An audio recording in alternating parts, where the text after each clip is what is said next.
Indonesia merupakan negara kepulauan terbesar di dunia, terletak di jalur api Pasifik, yaitu gugusan gunung berapi di wilayah Pasifik. Di daerah ini biasanya rawan dengan letusan dan juga gempa vulkanik. Kisah kali kita menyaksikan keajaiban dari peristiwa tsunami Mentawai yang dialami oleh seorang gadis tunawicara. Azizah, seorang gadis yang mengalami terjangan tsunami yang menerjang kampungnya. Tapi dia bisa selamat oleh satu hal yang tak bisa diterima oleh akal kita. Keajaiban apakah itu? Ini dia kisah selengkapnya.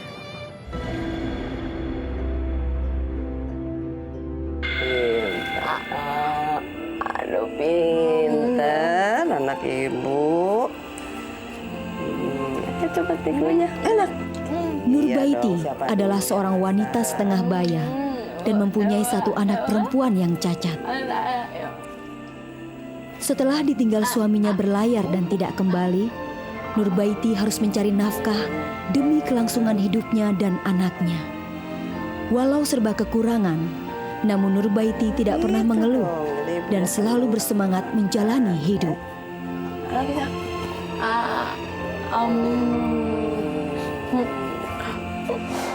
Bu Nurbaiti orangnya sangat sabar. Selain dia harus bekerja mencari kebutuhan sehari-hari, dia juga mengurus Ajijah, anak perempuannya.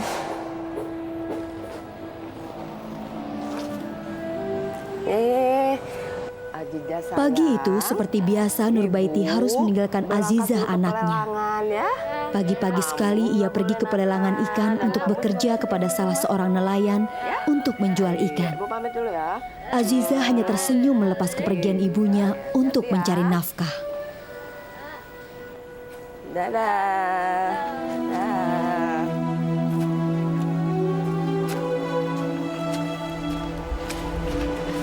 Assalamualaikum. Ajijah. Siapa? Ibu. Udah pulang ya, Bang? Ibu. Jangan, kita main di sini aja ya. Ya. Kita main ya. Uni ndak kemana? Lina, Uni ndak ke pelelangan ikan. Uni nitip Ajijah ya. Iya, tenang aja, jangan khawatir, Ajijah aku jaga. Makasih ya Lina ya. Sama-sama nih, hati-hati di sana nih ya. Assalamualaikum. Waalaikumsalam. Waalaikumsalam.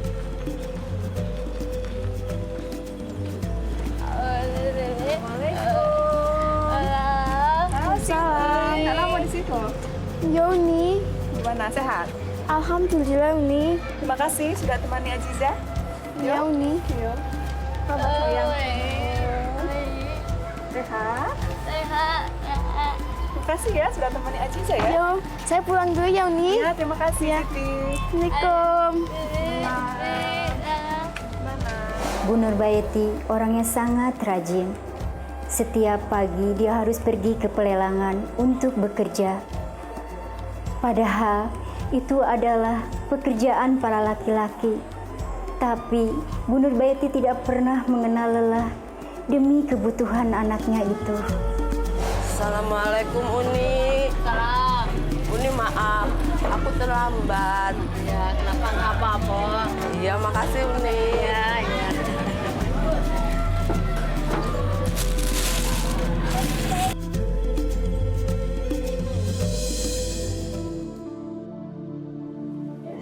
Kenapa ya jualanku kok nggak ada yang beli?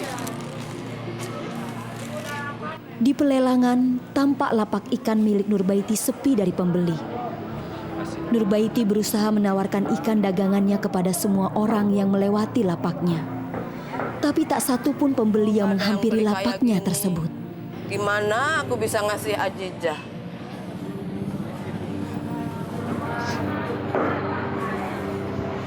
Sadaraki yang melihat hal itu menjadi prihatin dan menghampiri Nurbaiti untuk menghiburnya.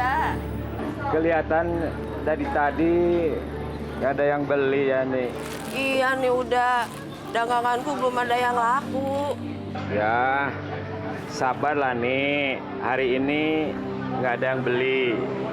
Besok atau lusa insya Allah Tuhan tuh maha besar. Bisa habis ini ikan-ikan Uni. dapat piti. Yo, sabarlah nih. Yang namanya juga jualan. Iya udah, terima kasih. Udah banyak membantu keluarga saya. Permisi nih. Iya. Assalamualaikum. Waalaikumsalam udah.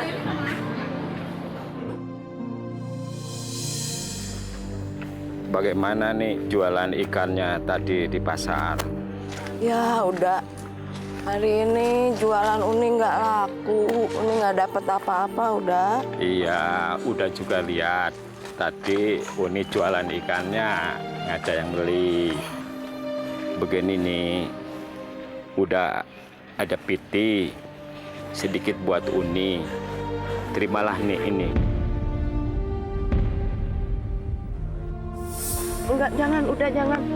Buat belanja Enggak, nih. Uni masih punya kok. Enggak, makasih udah, makasih. Iyo, buat keperluan dapur belanja. Buat anak lah belanja apa aja. Sementara kan jualannya belum laku. Siapa tahu besok Uni dapat rezeki, dapat milik. Amin. Sabar sajalah. Saya kasihan melihat Nurbaiti pulang dengan tangan hampa. Akhirnya saya memberikan uang terhadap Nurbaiti untuk dibelanjakan. Kamu anak cantik sekali, Nak. Assalamualaikum. Waalaikumsalam, udah. Ajijah. Ya. Kalau gitu, Uni pulang dulu. Ya. Ayo. Ini Uni udah pulang. Ma, hari sudah sore nih. Iya, Kita dah. pulang.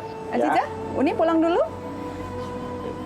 Udah, Lina. Makasih udah temenin anak saya. Sama-sama, Uni. Sama-sama nih. Kamu jangan nakal ya, Ajijah ya. Anak baik ya kamu. Assalamualaikum. Assalamualaikum.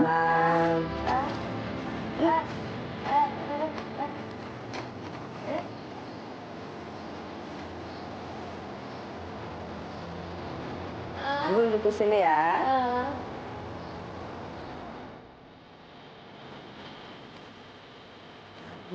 Anak ibu lagi seneng ya.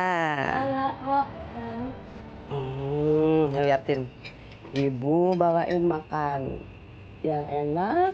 Kamu mesti makan ya. Makan. Nurbaiti yang sudah kelelahan pulang dari pelelangan dan tidak membawa hasil apa-apa, langsung memberi anaknya makan yang dia masak tadi pagi. Tapi tak seperti biasanya, Aziza memuntahkan kembali makanan yang sudah disuapkan ke mulutnya. Nurbaiti yang melihat hal itu sangat kecewa dan makin panik. Dia merasa cemas dengan semua kejadian sial yang menimpa, mulai dari lapak ikan miliknya di pelelangan yang sepi pembeli dan sikap anaknya yang berubah siang itu. Nurbaiti berpikir, apakah ini sebuah isyarat akan terjadinya suatu musibah?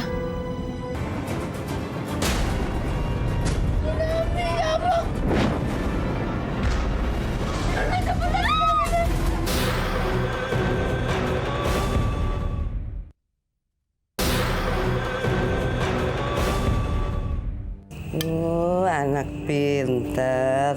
Anak ibu makan dulu ya sayang ya. Ini ibu udah masakin liatin. Enak banget, coba deh. Dicoba dulu sayang. Ayo dong, coba dulu. Pinter. Loh, kok dimuntahin?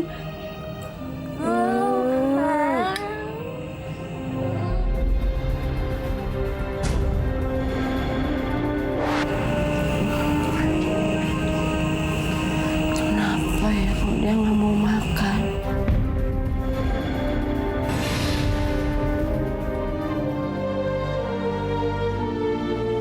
Saya kasihan melihat Nurbaiti.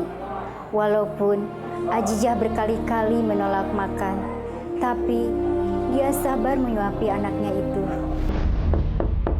Assalamualaikum. Malam hari, Lina tetangga Nurbaiti datang ke rumah Nurbaiti Waalaikumsalam. dengan membawa makanan dari rumahnya untuk Azizah, anak Nurbaiti. Anehnya makanan itu langsung saja dimakan oleh Azizah dengan lahap. Nurbaiti heran dengan sikap anaknya tersebut.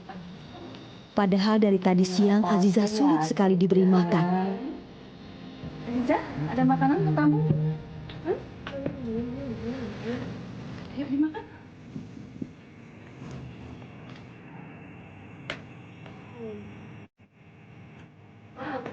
Kenapa ya, Rin? Setiap kamu bawa makanan, Aziza makannya lahap banget. Ya, mungkin kebetulan Aziza sedang bosan dengan masakan Uni. Pintar. Nurbaiti mengantar Lina pulang sampai di depan rumahnya. Sebelum Lina pamit pulang, Lina juga memberikan beberapa liter beras untuk Nurbaiti dan anaknya makan. Nurbaiti sangat senang sekali menerima pemberian dari Lina. Nurbaiti juga langsung memeluk Lina yang sudah banyak membantunya dan sudah dia anggap saudaranya selama ini. Yuk nih, aku pulang.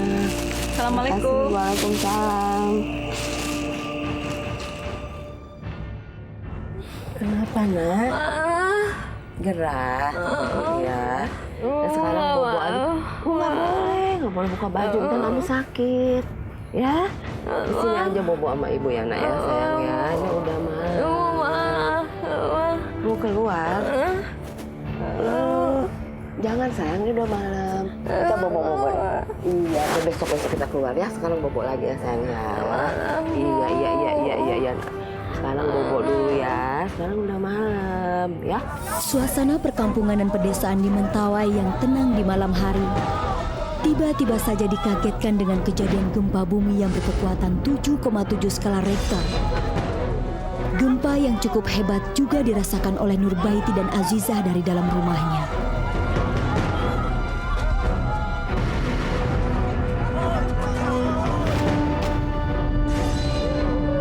Nurbaiti mencoba untuk tenang dan memeluk anaknya agar ikut tenang dan tidak panik.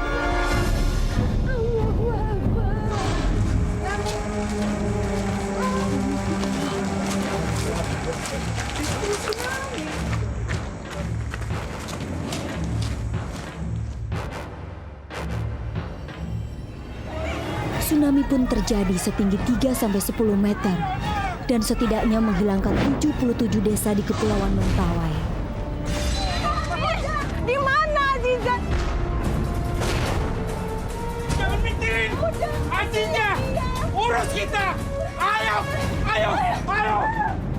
Mendengar suara teriakan semua orang dari luar rumah kalau terjadi tsunami, Nurbaiti langsung segera mengajak Azizah anaknya keluar rumah untuk menyelamatkan diri. Nurbaiti yang keluar segera saja menarik tangan Azizah. Dia berusaha berlari sekuat tenaga untuk menghindari terjangan ombak tsunami setinggi 10 meter itu. Nurbaiti terus memohon pada Yang Maha Kuasa agar mereka berdua diselamatkan. Nurbaiti berdoa dalam hati agar tangannya mampu memegang dan memapah tubuh Azizah agar tetap berada di pohon itu, meskipun dirinya sudah tak bernyawa lagi.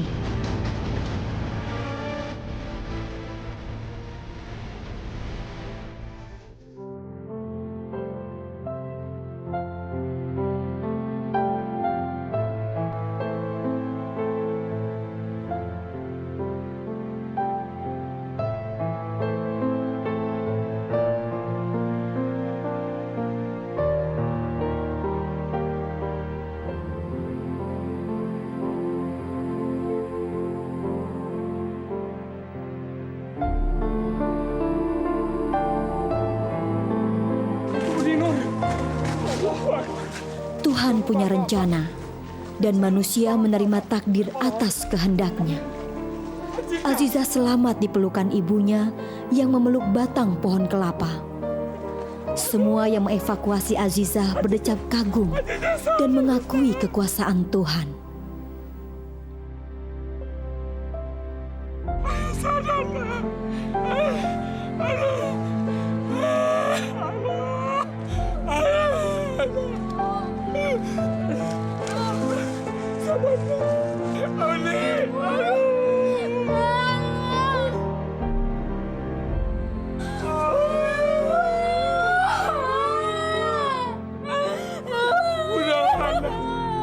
Ya sudah.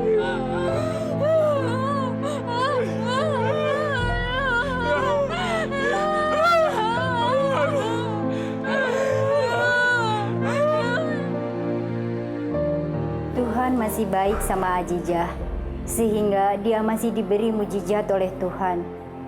Mungkin saya dan suami akan merawat Ajijah nantinya. Bangun nak sayang. Enggak. Aduh, kenapa panas begini nak? Enggak.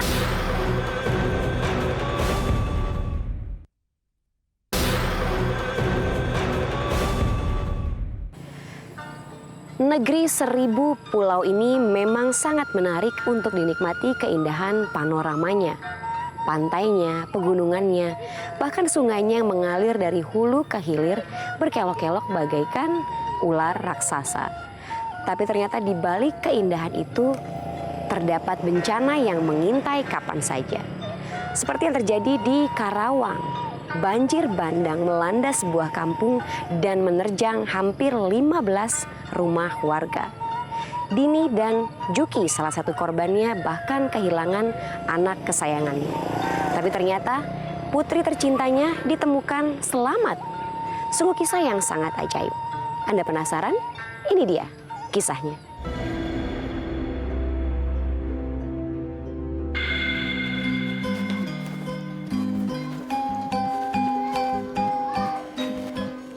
Ma, Nak. Ya Pak. Papa berangkat dulu sayang ya. Hati-hati di rumah. Ntar Papa pulang bawain oleh-oleh buat kamu. Makasih ya Pak ya. Iya. Nggak usah Pak. Sama anak jangan terlalu dimanjain. Ntar kebiasaan Ke Papa. Rizki itu udah yang ngatur Allah. Ya, doain Papa sayang ya. Nah. Hati-hati ya. Iya, ya. Assalamualaikum. Waalaikumsalam.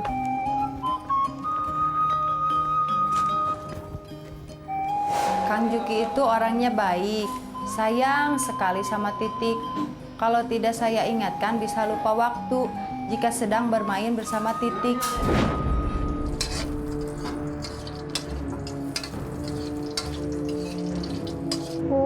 Kamu nakal. Kakak, dia nakal. Udah, kamu minta maaf sekarang. Maafan. Dini yang sedang memasak di dapur tiba-tiba kaget sekali mendengar suara teriakan Titik. Dia pun segera bergegas menuju ke ruang tamu. Karena begitu tergesa-gesa, sodet yang ditaruhnya hampir saja mengenai kakinya. Ada apa? Kenapa? Dini merasa kasihan melihat anaknya berteriak sambil menangis di atas bangku karena ada kecoa di atas lantai. Dini langsung mendekatinya, memeluknya, dan menenangkannya. Nggak ada tuh, lihat. Sudah. Nggak ada. Lihatin nggak ada ya?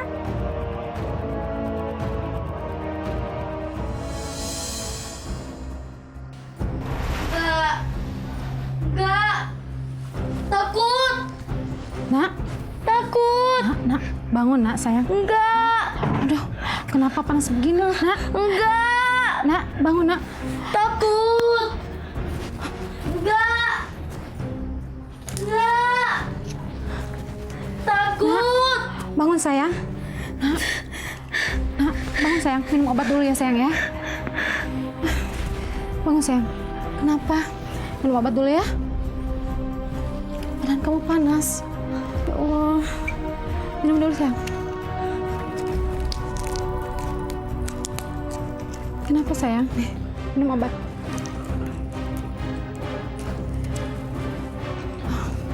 Bobo lagi ya.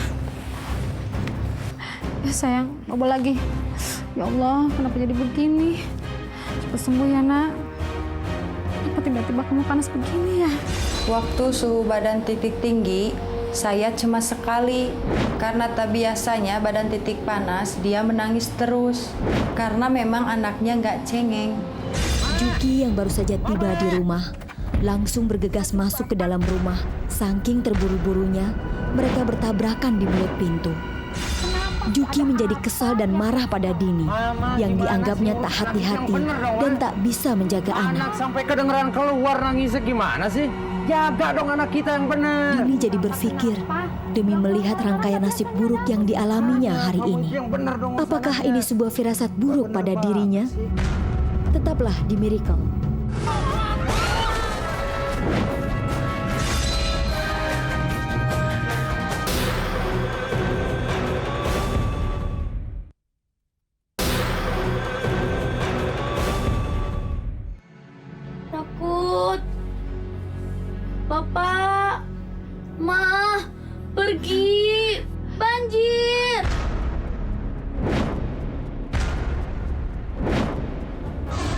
Gimana ini, Pak? Takut. Banjir. Apa-apa, mah tenang aja. Dia kan cuma ngigong. Pergi. Sayang, kenapa? Banjir. Pak, kenapa nih anak kita? Enggak apa-apa, mah. Sayang, sabar sayang. Banjir. Ya Allah. Pergi. Saya makin khawatir saja. Malam hari Titik makin panas dan terus berteriak-teriak meminta saya dan suami saya.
Baru saja beberapa langkah Juki keluar, tiba-tiba saja suara gemuruh yang sangat kencang itu semakin dekat. Kesana, keluar. Ayo, Titik. keluar.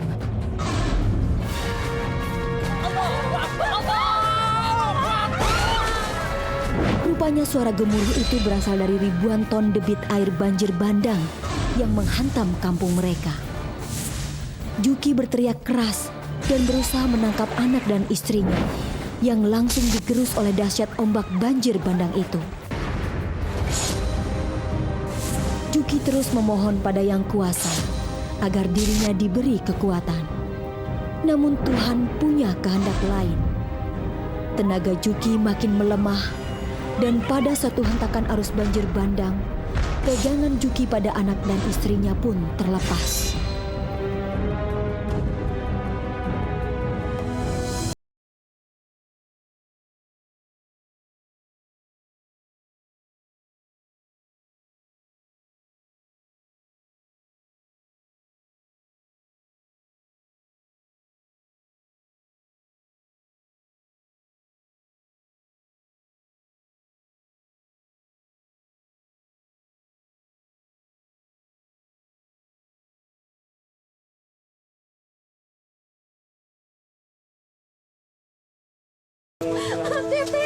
Titik. Bagaimana ini? Allah. Titik.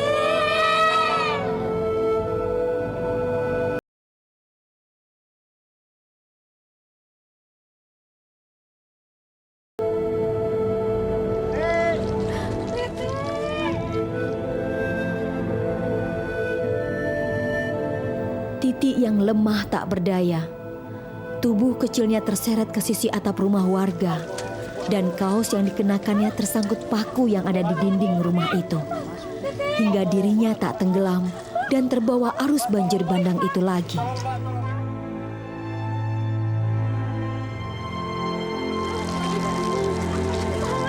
Perlahan namun pasti, debit air banjir itu pun surut. Warga dan beberapa tim SAR datang mencari korban banjir dan akan mengevakuasinya.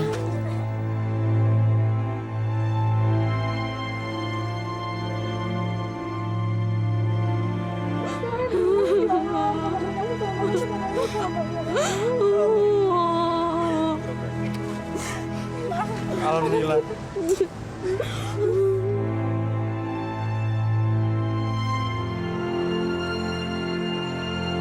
Saya bersyukur sekali karena masih diberi kesempatan untuk hidup bersama Titik.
Transportasi memang sangat penting dalam kehidupan kita. Hampir setiap hari ribuan kendaraan berlalu lintas di jalan raya. Dari kendaraan beroda 2 sampai beroda 4. Namun bagaimana jika karena kesalahan kecil saja transportasi bisa menjadi musibah bagi seseorang? Kisah kali ini kita menyaksikan sebuah keajaiban dari kecelakaan kendaraan bermotor.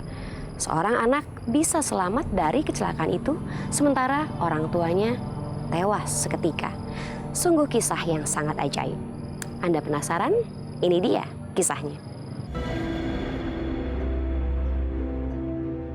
Assalamualaikum warahmatullahi wabarakatuh. Assalamualaikum warahmatullahi wabarakatuh.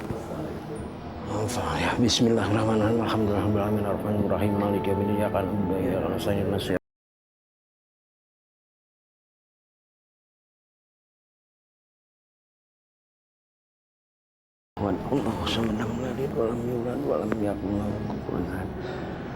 Gus, Bapak merasa senang hari ini.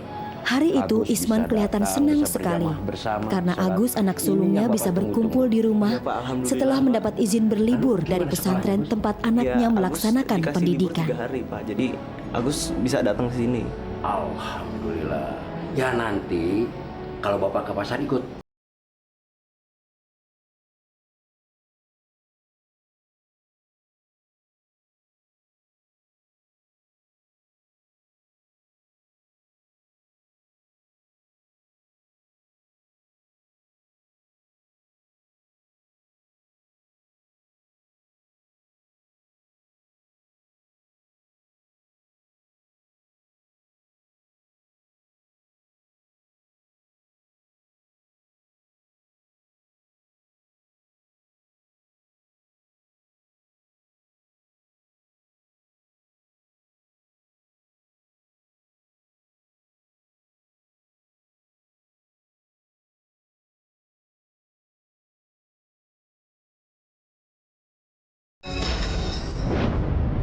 Astagfirullahaladzim.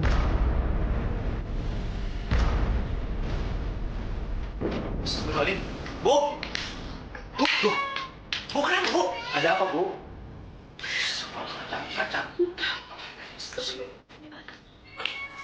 Murni dikagetkan oleh seekor kucing yang tiba-tiba saja melompat ke arahnya. Sehingga gelas yang dipegang oleh Murni terjatuh dan pecah. Isman dan kedua anaknya yang melihat ada kucing langsung mengusirnya keluar rumah.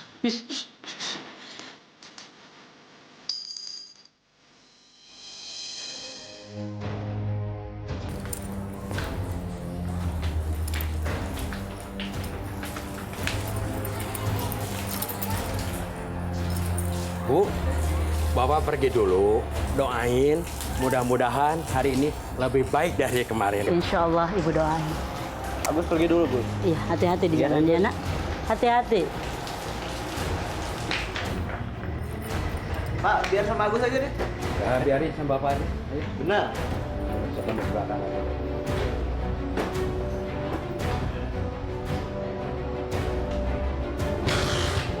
Pagi itu saya diajak oleh ayah untuk membantu membuka warungnya di pasar. Memang sudah lama sekali saya tidak melihat warung ayah. Aduh, alhamdulillah. Wah, Pak, kok berantakan kayak gini, Pak? Boleh sapu dulu, Gus?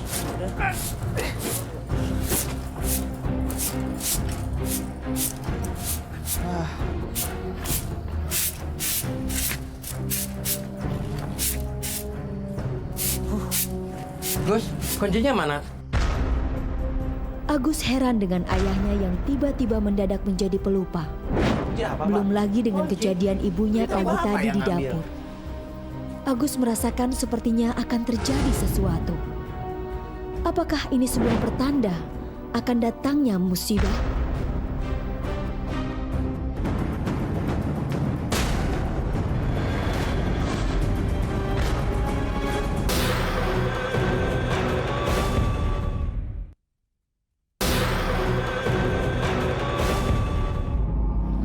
Ada.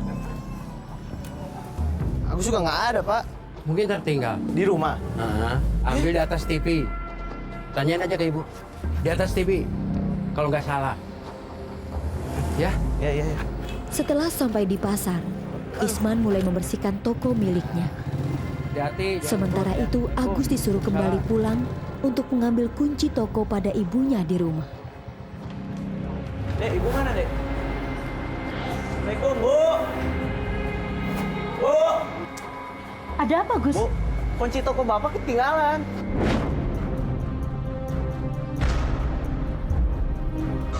Kan tadi udah diambil sama Bapak. Nggak ada, tadi suruh ambil lagi sini. Ya udah. Nanti cari dulu sebentar. Ya. Ibunya heran melihat Agus kembali ke rumah pagi-pagi. Tapi Agus menceritakan maksud kedatangan dirinya karena disuruh ayahnya dan bilang kalau ayahnya meninggalkan kunci toko di rumah.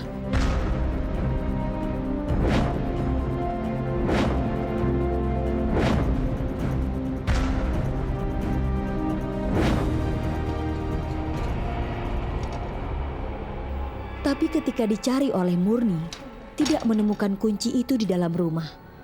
Akhirnya Agus kembali menuju toko ayahnya di pasar. Nggak ada. Nggak ada. Ya nggak ada. Di mana tadi? Tadi Bapak bilang ketinggalan katanya di rumah. Ya nggak tahu. Ibu cari barusan nggak ada. Ya udah deh, biar Agus ke Bapak dulu aja ya. Iya. Assalamualaikum. Waalaikumsalam. Saya heran, perasaan Bapak sudah membawa kunci itu tadi pagi.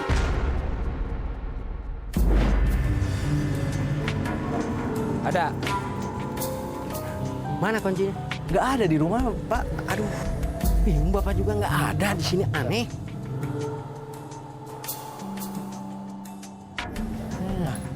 Ya itu kuncinya. Aku ada di Agus. Perasaan saya sudah memeriksa isi kantong celana saya. Tapi kunci toko ayah nggak ada. Tapi tiba-tiba kunci itu kembali ada di dalam kantong celana saya. Itu sungguh aneh. Kembaliannya, Pak. Agus dan Isman sibuk melayani pembeli. Tiba-tiba datang salah seorang rekan Agus di pesantren untuk menyampaikan undangan istighosa di pesantren tempat Agus belajar. Jam berapa kira-kira? Isman juga kebetulan ingin sekali ikut ke pesantren tersebut. Betul, Pak ya? Akhirnya Agus dan Isman menutup tokonya lebih cepat dari biasanya. Bu, Bapak mau ngantar dulu Agus beristighosa. Bapak udah lama sudah tidak ke pesantren lagi. Iya. Ya, mungkin ikut. Ayo, Bu. Bapak mau ikut. Di sini aja sama ibu saya. Enggak, mau ikut. Dek, motornya penuh. Ya udah aja sama ibu di sini sayang ya. Ya udah, boleh ikut tapi jangan minta cepat pulang ya. Ya udah. Udah. Ya udah bawa aja dingin, Pak. Ya biar untuk ibu aja nanti, Bu. Aku pergi dulu. Ya, hati-hati ya, Nak. Ya, pamit, Pak. Assalamualaikum. Waalaikumsalam.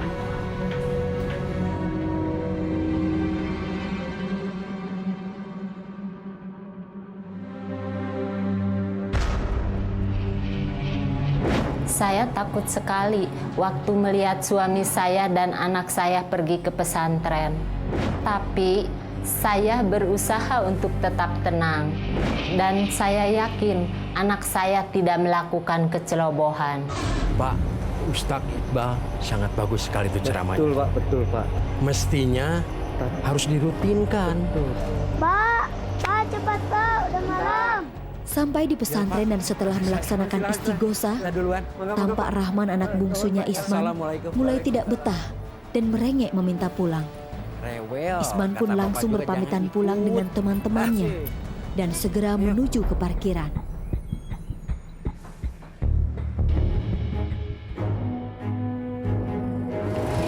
Pak, lampunya mati Pak.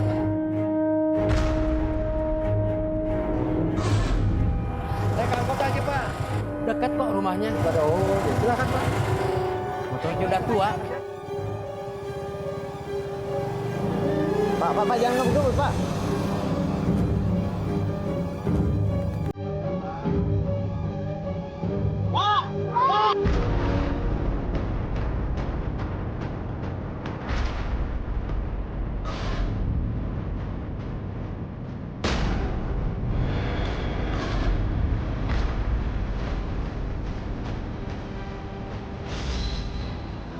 Di sela-sela kesedihan dan kepasrahan, ternyata manusia hanya bisa menduga dan Tuhan punya kehendak.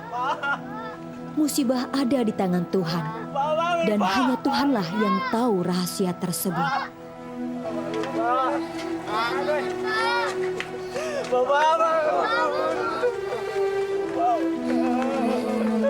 Agus sudah pasrah apabila dia dijemput oleh Tuhan bersama dengan ayah dan adiknya dengan cara yang mengenaskan seperti itu.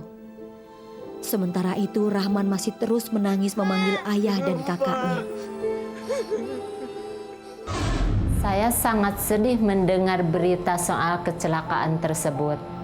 Ternyata firasat saya itu benar dan kejadian buruk telah menimpa keluarga saya. Saya juga harus merelakan suami saya. Tapi untunglah kedua anak saya masih bisa selamat.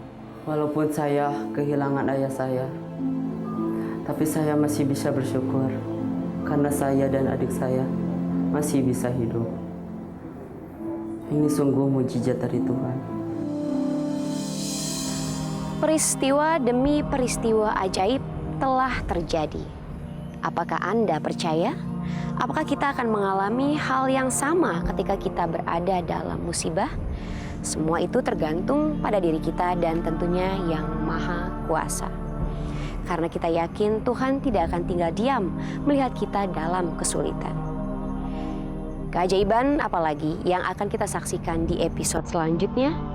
Tetaplah terus di program ini dan yakinlah bahwa miracle itu ada.